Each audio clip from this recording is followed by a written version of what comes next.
Hi mga kabebs! Good morning! Good morning sa magagandang bebe ko dyan. Ngayong araw na naman po pala tayo makakapag-video ulit kasi syempre wala naman akong magawa sa bahay kaya wala akong mai-content. Alam nga naman, iko-content ko yung katamaran ko. Gigising ako ng umaga, ng alas 9 or alas 10 ng umaga, tapos iko-content ko yun. Kaya ngayon lang ulit nakakapag-content kasi yun nga, tamad tayo, tapos ayoko naman na mag-content na prank. Tapos nga po yan, nagbabiyahe na kami kasi a-attend po kami ng first reunion na gaganapin sa family namin. Pero yung talaga, hindi talaga ako kasama dyan. Sinama lang ako ng lola ko kasi, gusto niya makilala ko yung mga tita, titos na hindi ko pa nakikita. Kasi, nakatira lang kasi ako sa titos tsaka sa lola ko. Sila na kasi yung nagpapaaral tapos nagpalaki sa akin. Sila na yung nag-aalaga sa akin. Tapos, yan na nga po, dumaan na nga po kami dyan, no, para shortcut na po papuntang Mubo. Diyan na nga po pala kami dumaan kasi matagal pa po baka traffic dun sa bilang daanan. Pero, syempre guys, alam ko din itong daanan na to kasi alam nyo na, pag nagpapaalam na gumagala, minsan lang din naman na ako gumagala nung may pasok pa lang. Tapos dito yung part ng bahay ng classmate ko kaya familiar sa akin tong lugar na to. Yun na nga po, balik na nga po tayo sa topic na first reunion nga po dyan. Habang bumabiyahe nga po kami dyan, nag-uusap kami, tapos bigla kaming natigil sa jetty kasi naubusan na ng gasolina yung sasakyan namin. Baka kung hindi pa kami magpagasolina, baka maubusan na talaga.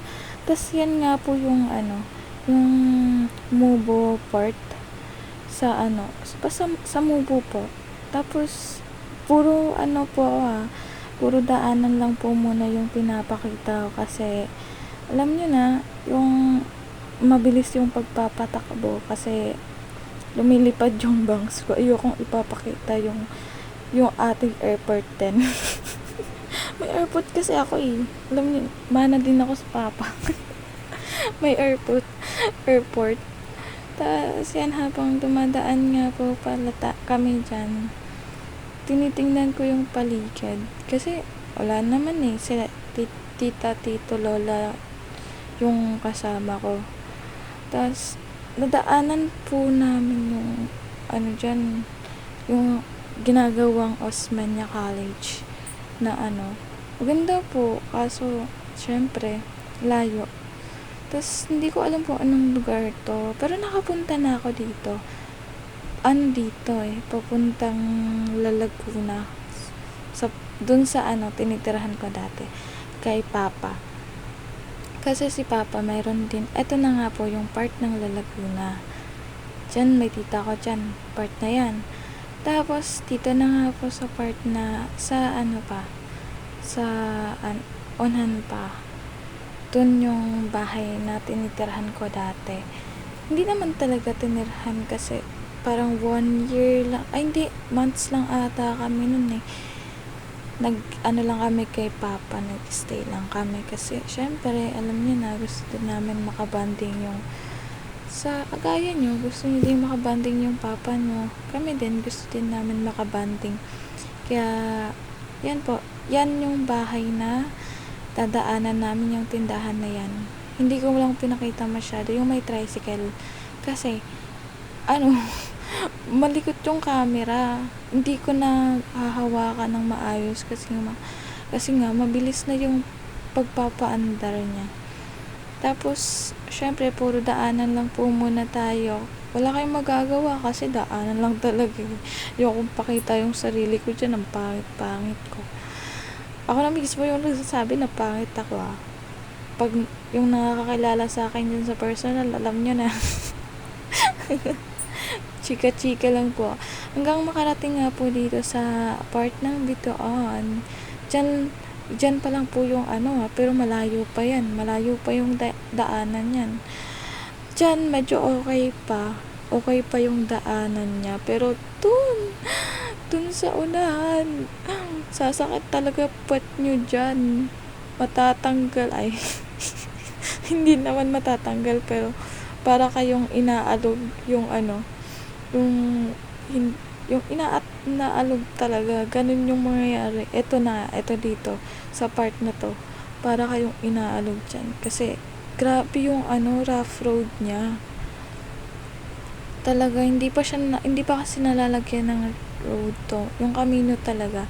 Tapos nakita ko nga po dyan yung dalawang kalabaw, pero hindi siya masyadong kita sa camera kasi malayo yun, medyo malayo. Nakita ko lang sila Kaya binidyohan ko, pero hindi pa rin kita. Tapos yan na nga po, dyan kami dadaan papuntang Bitoon Beach. Kasi parang bukid talaga siya. Tapos may nakita nga po ako sa malayo, apat na tatlong babae, isang lalaki.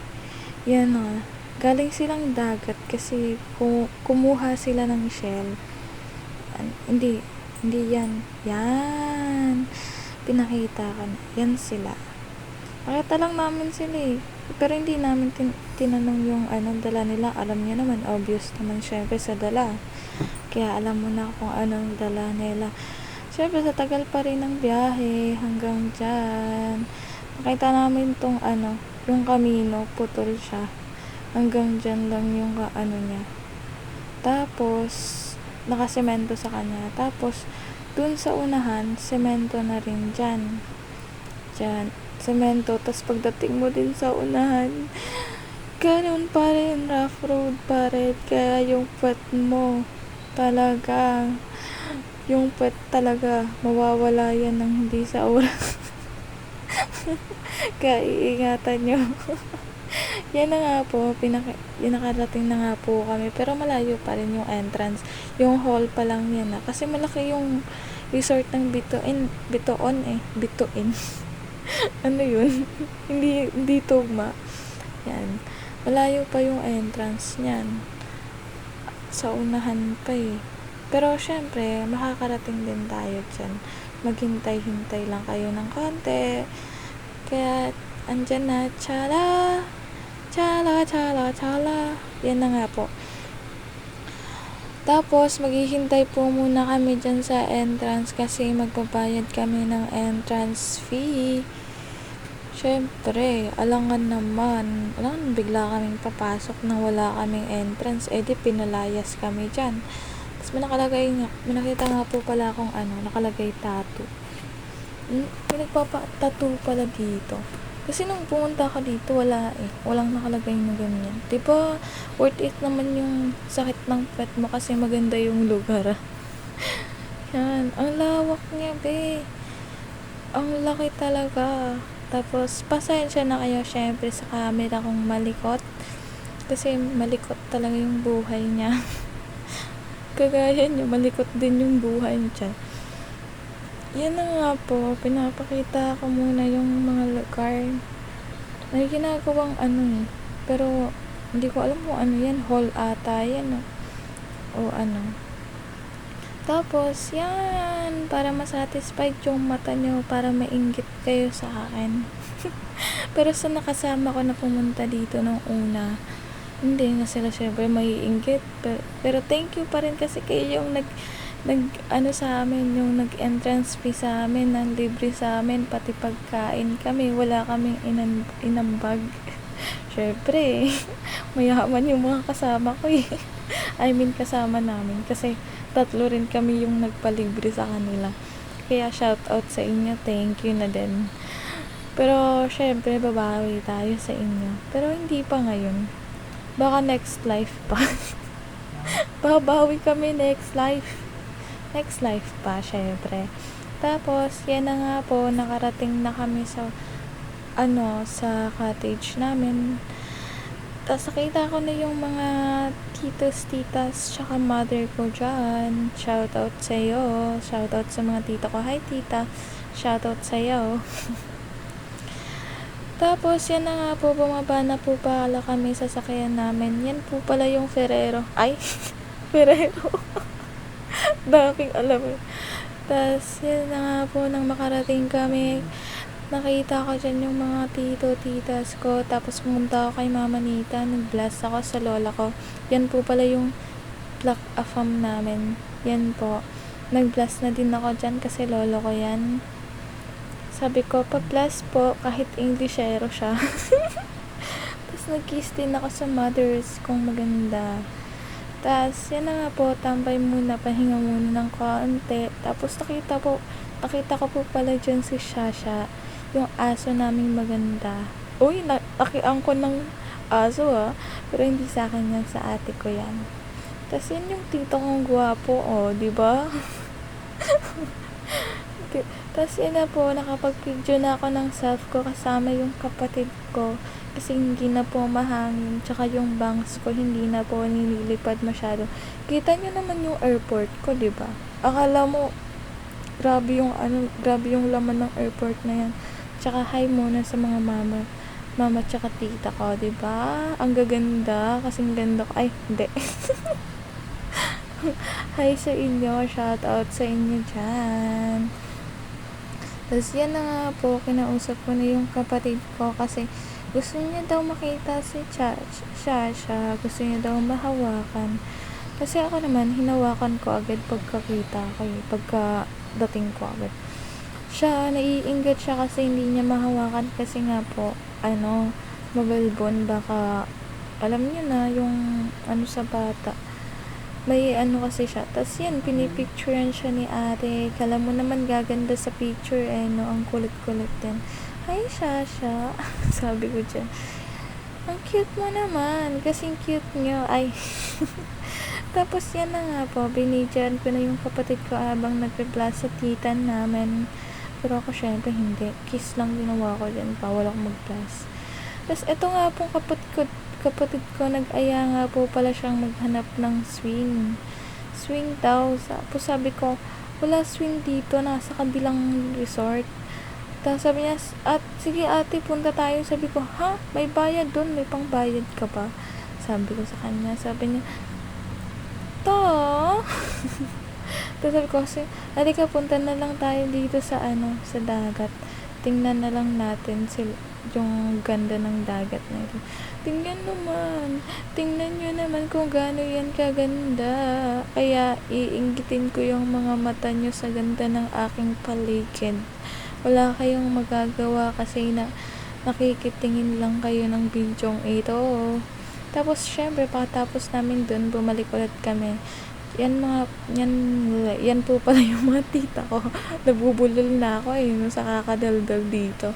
Wala naman ako. Sorry kayo, hindi ako madaldal sa personal pag hindi ko close. Hindi naman, kahit close ko, hindi naman talaga ako madaldal Tapos yan na nga po yung tita at tito kong guwapo. Tapos yun pala yung pinsan ko. Lonely niya, no? Busy kasi siya sa ML. Tapos yan na nga po, video na lang ulit tayo sa self natin. Kasi, wala, gusto ko lang magpakita. Bawal ba ako magpakita? Tapos, yan, video muna kami ng mother ko. Kala mo picture, no? Tapos, yan na nga po, ako'y tinawag ng aking kapatid na maliit kasi gusto niya daw ulit pumunta ng dagat. Kasi gusto niyang, magtampisaw lang. Tapos, kala mo naman magtatampisaw lang, yun pala, maliligo na agad. Pero mamaya pa natin ipapakita yung pagligo niya. Kasi, yan, ako muna. Mamaya na sila. Kanina pa yung daan Yan po pala yung pinsan ko, tsaka mother ko, nasa likod. Tas yan na po. Tumayo muna kami dyan sa puno kasi nagpahangin kami dyan. Kasi ang init doon sa may cottage. Yan, ang saya diba? Kala mo naman kung tinawanan ko siya kasi bigla siyang akala niya mahuhulog siya dun sa sa baba. Syempre, alangan naman sa taas mahuhulog siya sa taas. Yun, baliktad. Tapos yan, pinaglaruan ko siya, sabi ko, ala ka, ihuhulog kita. Ala. Tapos yan tapos biglang pumasok sa entrada namin si Tito. Hi Tito Kennedy. Ay, Kenneth pala. Shout out sa'yo. Tapos yun na nga po, pagpasensyahan mo na yung may short naman po tayo dyan. Malaki lang po talaga yung damit ko. Nag-uusap po pala kami dyan ni Tito Kennedy. Alam mo naman po, Tagalog galing Maynila. Kaya tayo ay magtatagalog dyan. Bawal yung Bisaya dyan. Kahit nga dito sa voice cover ko Tagalog din ako. Kahit gusto kong mag-Bisaya magtatagalog na lang ako para madabubulol ako. Para ako iyong maintindihan. Minsan kasi hindi ako nakakapagsalita ng diretso sa Tagalog. Alam niyo naman, nagkakamali. Yan. Sasalita na nga po pala, nag-uusap na po pala kami dyan tungkol sa anything else. Syempre, wag na kayong chismoso. Kayo? Hindi ko i-share kung ano pinagsasabi namin dyan, no? Makinig kayo. Joke lang. Syempre, tungkol sa bagay-bagay na hindi naman bagay, tao naman. Wala. Tapos pagkatapos niya, inayan ako nitong si Ellie papunta daw kaming dagat. Sabi ko, halika, sige, punta tayo, pero hubarin natin yung tsinelas natin kasi masarap magtampisaw sa tubig pag walang suot na tsinelas. Sabi niya, aray ate, ang sakit sa paa kasi puro kasi yung bato-batong maliliit. Tapos, sabi ko, wala, sige, bahala ka dyan, magtiis ka, sabi kong ganyan sa kanya. Hanggang nakarating na nga po pala kami sa sa dagat, syempre, sa tubig. Yan, ang sarap, ang lamig sa paa ng tubig, tapos ang linaw ng tubig niyan. Tapos gusto niya na sanang umupo dyan. Pero nakaupo talaga siya. Sabi ko, wag, pagalitan tayo ni dada mo ba? Sabi niya, gusto ko nga maligo na Sabi ko, sabi ko dyan, paalam ka muna kay dada. Sabi ko, maligo ka, sabihin mo na halika. Punta natin si dada, magpaalam ka dun. Alam niyo naman. Tapos yan na nga po. Videoan ko muna yung aming paglalakad sa laas. Babalik ulit tayo sa hagdan. Syempre, hagdan pa rin, alangan naman. Tapos paalang yung nakikita. Yeah, wala na akong masabi. Diyan na po pala sila nagtitipon-tipon na kasi kinakausap nila yung yung lolo kong afam, Black American. Paiba-iba na nga po pala dyan yung English nila at English Tagalog kasi yung tinuturo nila is tubig. Tapos sabi ng lolo ko, tubig. Yung tubig na malaki ganun yung pakasabi niya, tubig. Tubig sa atin matigas yung So yun na nga, po siya, naka-outfit na pang swimming. Tingnan nyo, diba? May pa po. Tapos yan, habang siya naliligo, nagtatampisaw ako, hindi pwede. Kasi naman, hindi pwede talaga. Talaga. Wala. Habang siya naliligo, ako'y nanonood lang sa kanya. Kasi naman, wala akong dalang damit. Tapos binigyan niya sa akin yung shade niya. Alam mo naman, talaga, hindi takot sa malalim, no? Takot kasi yan sa malalim. Nung pumunta kaming Palene, takot na takot sa gusto niya dun sa sa tabi lang talaga. Yung hindi pa dyan. Parang dun pa sa unahan. Parang sa bye-bye na kami. Ayaw niya talagang pumunta sa malalim. Tapos yan na nga po yung yung ate kong doctor. Soon to be doctor. Ay, soon to be Tapos yan, naglalaro na nga po, binabasa ako ng kapatid ko. Sabi ko sa kanya, wag mo akong babasain kasi wala akong damit na dala. Siyempre. Tapos yan si Tito Kennedy. Yan, naghuhugas ng kamay niya. Akala mo naman, hugasin yung dagat no. Sabi ko dyan kay Ellie, basahin mo si Tito Kennedy. Sabi ko sa kanya, basain mo dali para maligo. Tapos, syempre, akala mo bata lang yung bumabasa sa kanya. Pati ako, syempre, di nadami. Tapos, balik ulit tayo kay Ellie. Habang nanonood lang ako na nariligo siya. Siya naman yung bibidyohan ko kasi tapos na yung aking part. Pero, syempre, mamaya, asali tayo sa part na yan. Naglalakad nga po pala siya dyan kasi may kukunin na naman siya. Ay hindi, lalangoy pala siya Magaling yung lumangoy Tingnan nyo naman, diba? Ang galing Para siyang pagong. Sabi niya sa akin na, ate wait, punta ako dun. Sabi ko, bakit? Ano gagawin mo dun? Makikipaglaro ako sa mga bata. Akala mo siya matanda na makasabi ng bata. Sabi ko, sige. Ano ka dun sa mga pinsan mo yun sila. Tapos kami malayo, siya nag-iisa lang kasi hindi pa naman niya close yung mga pinsan namin. Naliligo kasi. Sabi niya, ay ate, sabi niya, ay may laway. Sabi ko, hindi yan laway, yung parang sa pikya, ba yun, yung parang malapot, parang siyang laway. Pero hindi naman. Tapos biglang sumayaw yung isa. Ano ba itong voice over na to? Parang tanga. Tapos yun na po, lumayo na ako sa kanya. Tinitingnan ko lang siya na naliligo sa malayo kasi ako'y naiinitan na, nasakit na sa aking balat. Tapos pumunta ulit siya sa akin kasi ibibigay niya daw yung shades niya. Sabi ko, pumunta ka dito, bahala ka, ikaw mag-adjust. Ang init na kaya. Tapos yan na nga po, bumalik siya ulit sa papaliguan niya. Sabi namin na wag lang siyang pumunta ng malalim kasi baka malunod siya. Tapos yan na po, hanggang dyan lang siya. Swimming lang po siya, nag-swimming. Tapos pinuntahan nga po siya ng ate namin. Dala yung aso niyang cute. Tapos yan, agaw eksena kasi ako yan.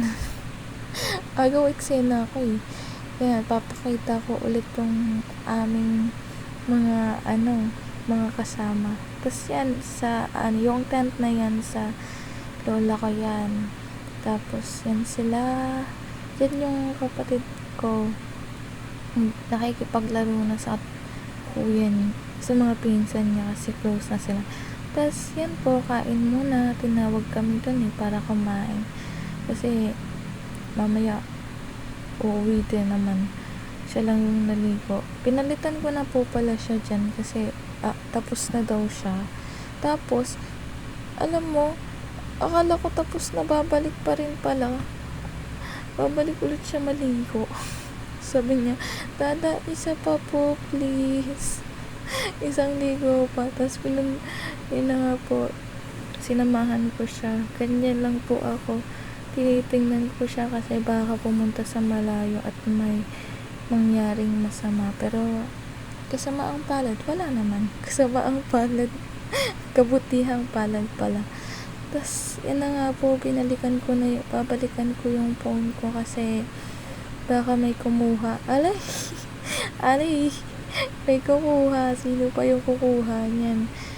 Muntin ka na nga po pala kung madapa dyan. Yan, kinuha ko muna yung tapos nagpalit ulit kasi gusto niya na nga daw maglaro. Nahanap niya nga daw yung siso, tapos yung duyan. Sabi ko naman, wala nga dito, nasa kabilang resort. Tapos may nakita kaming palaruan doon. Sabi ko, wala, meron pala dito. Sabi ko sa'yo ate, meron Sabi ko naman, sorry naman. Sabi ko, loko, baka may kakag doon. Alam niyo yung kakag, yung kakag sa kanya is yung mga monster, aswang, ganun. Pero panakot lang naman yun. Pero lahat na lang sa kanya kakagpa, kahit yung maliliit na mga maliliit na animals. English, Tagalog, Bisaya tayo dito ngayon. Oo, halo-halo tayo. Tas yan nga po, pagpunta namin dyan sa palaruan, meron pong 2 babae na nagtuduyan po. Pagpasensyahan nyo na yung camera. Makinig na lang kayo dyan kasi malikot talaga. Kasi hawak ko yung kapatid ko kanina, kaya malikot talaga. Habang nilagay ko siya dyan. Tapos, nakita niya yung slide. Sabi ko, pinapili ko muna siya. Saan gusto mo? Ito dito. Tapos, bigla siyang umalis. Tapos, pumunta sa may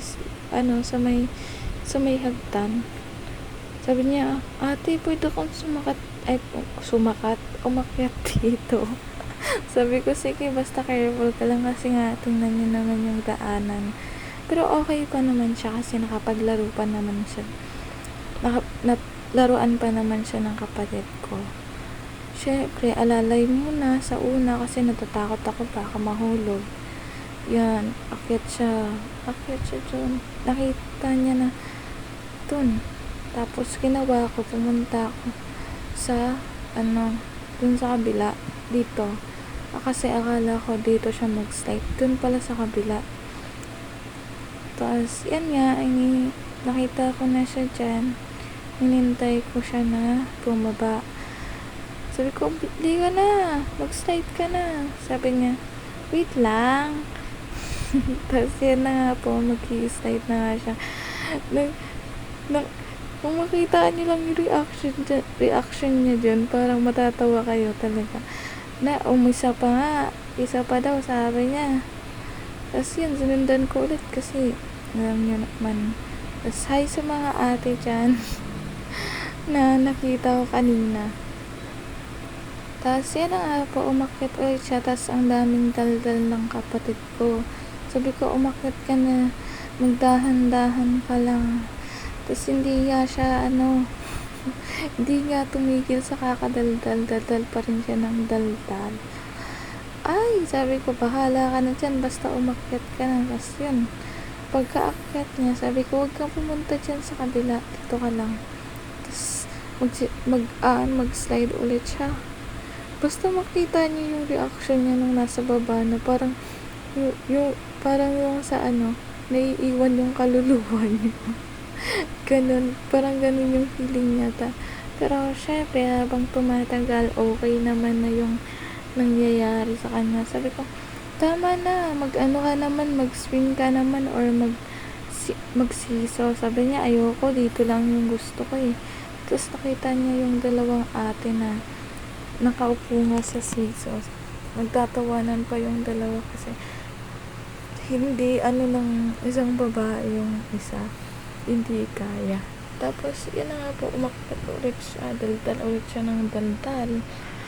Talaga naman tong kapatid ko, apakadaldal. Mas madaldal pa sa akin. Syempre, ako madaldal din naman ako. Pero hindi naman grabe yung daldal ko. Katamtaman lang talaga para pero sa nakakilala sa akin dyan, shout out sa inyo. Alam ko naman na alam niyo yung ugali ko.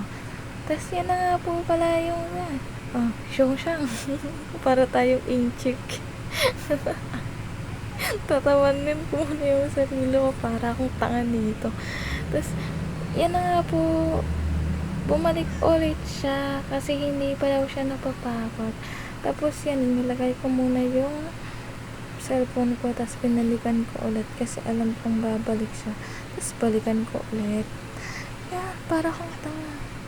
Pabalik-balik ako. Tapos yun na po, lumabas na nga po pala siya. Tapos yan, ulit. Yan, wala akong masabi na. Ubos na yung words ko. Lumapit siya sa camera kasi sabi niya hindi daw nakabukas. Sabi ko hindi, nakabukas yan, nagpi-video yan. Tapos syempre maya mag-aasikaso na kasi uuwi na kami dyan. Naglalaro muna siya. wala. Tas inaya ko siya, sabi ko, paunahan tayo. Sige, kaya mo ko, sabi ko sa kanya. Sabi niya, ikaw na muna ate. Sabi ko, ayoko. Ikaw na muna, dali. Bababa muna ako. Tapos yan, bumaba nga ako. Tapos ulit siya. Nag-swing. Nag-slide ulit siya. Ano ba yan? Swing na lang yung alam. Tapos aakyat na sana ako kaso may biglang dumating na bata. Kinuha ko na dyan yung cellphone ko tapos aalis na kami kasi babalik na kami ng cottage namin. Kaya bye na guys. Hanggang dito na lang mga ka-bebs. Love yung